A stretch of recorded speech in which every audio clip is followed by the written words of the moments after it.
Okay, guys, welcome back to the podcast. It's Kirsten, and this is the It's Giving Mystical podcast, and this is your podcast for the week ahead, the week of March 27th. And listen, guys, I'm not gonna lie, this energy is weird. Sorry, I wish I could say something better. I actually pulled a bunch of supporting cards because I was like, I don't know, something feels weird here, and it just kept getting weirder. Not the best vibe. So I'm going to stick with the original card I pulled, which is the Two of Pentacles. And we'll talk a little bit more about that in a second. But I'll do the long form podcast this weekend.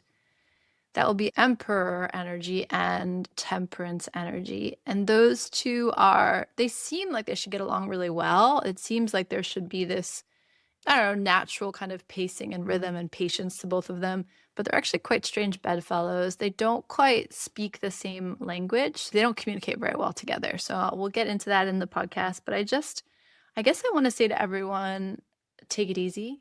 And I know I always say that, but I really mean it this week. I think there's something about the energy exactly, about the energy of this week that is disorienting and at best just feels a little retrograde-y, a little hassly, a little can't quite get the momentum you need, can't quite get traction. And worst case scenario is going to feel just not very calm, not very loving, maybe a little isolating, maybe a little lonely, and less lonely even than like I'm on my own. Any habits you have, any hypervigilance you have around handling it alone is going to come up. And I guess it makes sense. We're moving into these Aries placements where so many planets are going to be in Aries. And we're also moving, if you read up on human design, we're moving into this, I think it's called the age of the sleeping phoenix or something like that. But it's all about authority. It's all about bringing your authority in-house, not outsourcing authority anymore. And there's just something about this that feels like tough love and feels like self-reliance and feels like I can't quite get to a resting place. So the Two of Pentacles, we know this energy, it has to do with balancing earthly energy. So material things, your money, tax season, your money comes up, your body comes up, your resources come up. And there's something about the Two of Pentacles where in its best indication, it's talking about feeling a little overwhelmed. It's feeling like I can't quite catch up. I can't quite get to, again, the other side. There's something about a little bit of a treadmill energy. You're running, and you can't quite catch it. You can't quite cover the distance you want to cover. Can't get traction. And with the Two of Pentacles, we always want to note that's one of the so-called separation cards in tarot. He stands on a great platform. So he's not actually in the environment. He's not actually on the choppy seas, but he's moving like he's on the choppy seas. And even as I'm talking about this, there's a kind of vertigo or disorientation that comes with this energy where if he were juggling on the seas, at least he would feel like he was in situ, is that the word? In the environment. There was something about the environment that he was connected to it. This week in particular, this separation becomes important. We always note that he could stay still. He could take a breath. He could catch his breath. He could stop juggling for a moment.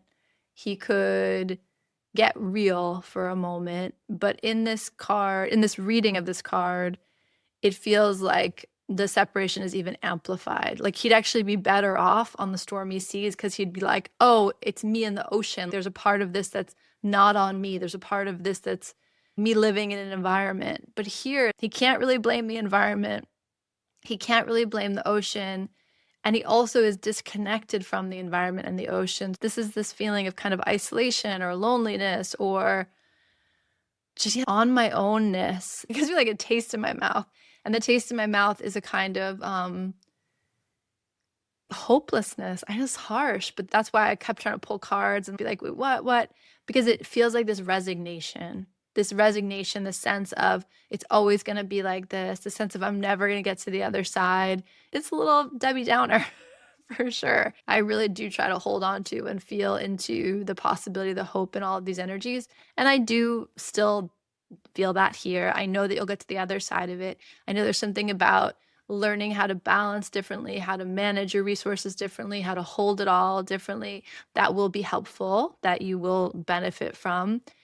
But this week has a little bit of a boot camp feel to it in that it's not going to be particularly pleasant to get through it. And I hope I'm wrong. I hope you just have a week where you're like, I got to do my taxes and pay the bills. And it's just a little trying to make the ends meet. And it feels harmless or just annoying. It could just be a week where you feel like, oh, my to-do list is never ending. But there's like this practicality. And this is it. This is what's bothering me. There's a lack of wonder and magic and whimsy to this. Yes, that's what's bothering me. There's hard reality to this energy that feels uninspiring, just dry. That's what I mean about taste in my mouth. I have this like kind of dry metallic taste in my mouth. It just feels like, like a little depressing, a little bit of a resignation. I know I've said that already, but that's the biggest feeling. You get to a point where you're trying to juggle it all. And there's a moment where you come to, you're like, what's the use? And you got to throw the baby out with the bathwater. Oh, what's the use? In the Two of Pentacles, one of my favorite writers talks about it's like being the mother of twins, right? So you're with one baby and you're doing all the things, but then the other baby feels neglected and it's this back and forth where you can't quite catch up. So what do I say? I feel bad even recording this podcast. Nobody wants to hear this. Nobody's going to be like, great, Kirsten, thanks for the feedback. But maybe there's just a sense of it won't last forever. Maybe there's a sense of what can I learn by seeing my resources clearly, by noticing my fancy footwork, by noticing where I'm trying to juggle a little too much.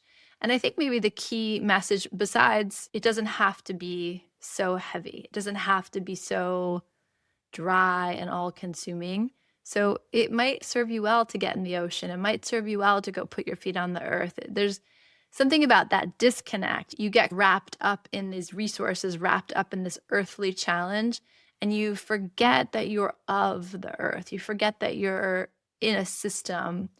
So it's the interesting shadow around self-reliance where you might feel like I can handle a lot, but I don't want to be handling a lot by myself. And it's interesting because it came up last week, the Three of Wands. There was really this sense of waiting for the resources to join you, the supplies to join you, the companions to join you. You're setting off on this new path, and you're some of us that are waiting for something to finish falling into place where you feel like you have everything you need. Your pack is fully packed. And there's something about this energy that feels like there's a delay in the start time because you're overwhelmed with the resource management. And again, you feel separated. You feel a little bit on your own. And again, there's something beautiful about that you can trust yourself and rely on yourself. But there's something fundamentally lonely about that. And it doesn't surprise me that if we're learning how to center authority in our own system, that we're going to be a little confused about how to do that and also stay connected, also stay in community, also stay like nested into the larger environment. And there's something about the way you're managing resources, your body, your money, your time, your world, your home, the people that you love, the people that you reach out and touch in your life, that's out of whack. And it's requiring more energy than you want to give it. And so there's this natural maybe reordering of where you put your attention, what resources need you, what needs to be tended to, and what needs to be left on its own to develop and figure itself out. It's a tough one, guys. This energy's tough. It's heavy. That's like the strongest, like what I said before about where's the whimsy? Where's like the playfulness and the hopefulness? And maybe that's part of the lesson. Note if you're taking things too seriously this week. Allow yourself some space for whimsy. Allow yourself some space for magic. Allow yourself some space for nature. Just notice when it starts to feel like a real crunch and, do what you got to do to lighten up a little bit. I say that and I have the feeling in my body like that doesn't feel fair to ask you to do that either. So this is a tricky one. It's not a hard one like, oh my God, we're facing the tower and everything's going to fall apart. It's an everyday resource management drain that is coming online into view, and it can leave you feeling a little depleted. It kind of lines up with tax season. And I guess it lines up with the Emperor month. There's something about this isolation, something about you considering yourself a closed system. So just noticing where you might be able to ask for help, where you might be able to expect resources to come in from another direction. Just there's something here getting juggled around, and it will behoove you to pay attention and notice it, and really notice the quality, the texture of the exchange, and the quality and the texture of your own embodiment as you're moving through the day. And good luck. I love you guys. So let's see what happens. Maybe there's just a rejuggling, a reallocation of resources that comes up, and maybe we're just finding balance in a new way. That would be my hope for us. And if it's a little bit of a heavier, kind of more burdensome week, that's okay. It's not going to last forever. You'll figure it out. You'll shake it up in the way you need to shake it up, and the world will shake it up in the way it needs to get shaken up. Okay, not the most fun podcast, but I love you and I'm with you. And I'll talk to you later. Bye.